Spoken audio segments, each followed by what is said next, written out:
Un record de sélection, un record de capitanat, un titre de champion du monde et des arrêts décisifs à foison. Ce lundi, le gardien de but de l'équipe de France, Hugo Lloris, a décidé de refermer la page bleue après 14 années de bons et loyaux services. Retour sur les grands moments du Niçois en sélection. Le début de l'aventure. Quelques mois après un Euro catastrophique auquel il n'a pas pris part, Hugo Lloris est lancé dans le grand bain par le sélectionneur de l'époque, un certain Raymond Domenech. Et pour fêter ça, celui qui vient de rejoindre l'Olympique lyonnais garde sa cage inviolée en amical face à l'Uruguay de Diego Forlán. Devenu titulaire dans la cage des Bleus, l'Azuréen est du périlleux voyage à Belgrade un an plus tard dans le cadre des éliminatoires au Mondial 2010. Dos au mur, les Bleus ont besoin d'un succès pour éviter les barrages mais perdent leur dernier rempart dès la 9e minute de jeu. Auteur d'une faute dans la surface, Lloris devient alors le premier gardien à être expulsé sous la tunique bleue.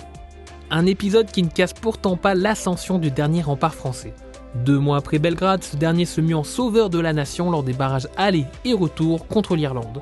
Du haut de ses 22 ans, Hugo s'affirme et envoie les tricolores dans un mondial 2010 où, cette fois-ci, il ne pourra sauver les meubles.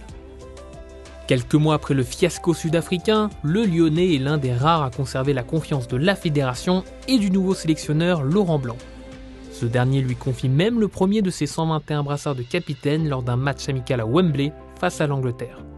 À 24 ans, il devient le plus jeune gardien de but de l'histoire des Bleus à occuper cette fonction. Les années passent, Hugo Lloris se pose en taulier de la sélection et participe à son renouveau. Quart de finaliste lors du Mondial 2014, la France et son capitaine filent en finale de leur Euro 2 ans plus tard. Décisif durant le tournoi, le capitaine se blesse lors de la prolongation face au Portugal avant d'encaisser le seul but du match quelques secondes plus tard, amoindri. Un souvenir douloureux. Mais pensé par l'épopée russe de 2018. Avec l'expérience de l'Euro dans la besace, l'équipe de France peut compter sur un Hugo Lloris infranchissable pendant le tournoi.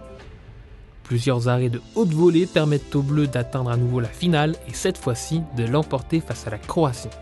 Et ce, malgré une petite bévue sans conséquence en fin de match.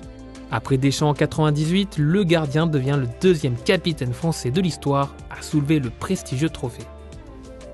Enfin, quoi de mieux qu'une victoire face au meilleur ennemi pour fêter un record ? Chahuté par la presse anglaise avant le match, le portier de Tottenham répond sur le terrain tout en dépassant l'ex-recordman de sélection, Lilian Thuram, apparu à 142 reprises sous le maillot bleu. Impuissant quelques jours plus tard lors de la séance de tir au but en finale, Hugo Lloris frôle un deuxième sacre et se retire officiellement de la sélection le lundi 9 janvier 2023.